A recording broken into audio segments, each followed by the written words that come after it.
When you look at the window, you probably just assume you're seeing the regular unfiltered world, right? Like the sky is blue, that tree is solid. Right, yeah, it feels completely fundamental. We just instinctively trust our eyes. Exactly. It feels like you're looking at the raw code of the universe. Hmm. But what if you were actually just looking through a really convincing virtual reality headset? Oh, and you've been wearing it for so long you completely forgot it was even on. Yeah, exactly.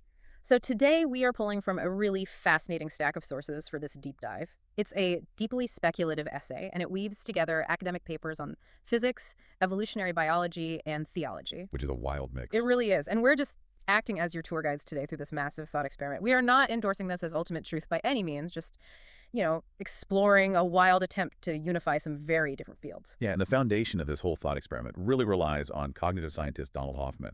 He has this interface theory of perception. Right, the interface theory. Yeah, so Hoffman basically argues that evolution didn't actually wire us to perceive true reality.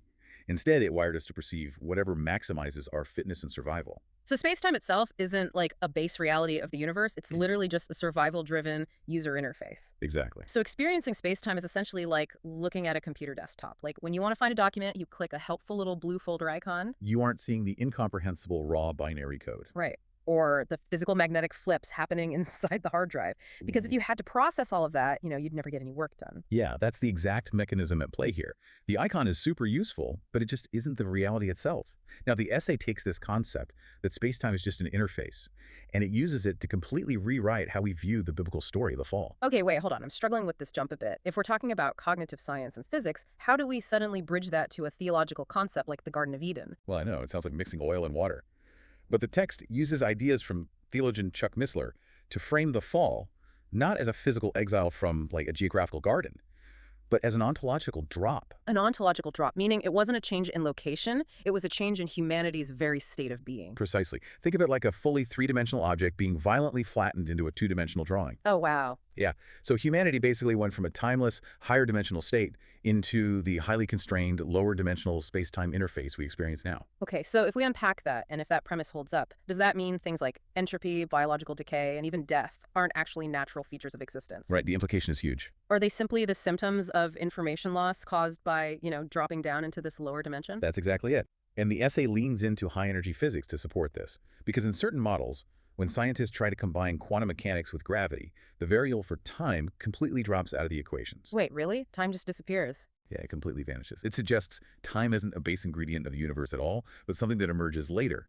So if reality starts in a higher dimensional, timeless domain, forcing it down into space-time requires extreme compression. Ah, so to the observer, that immense, unavoidable loss of information physically looks and feels exactly like entropy and decay. Yes, exactly.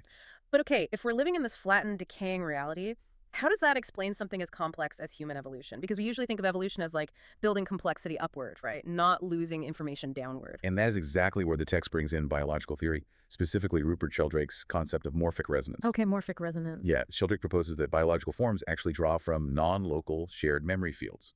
So in this framework, evolution isn't the origin of complexity.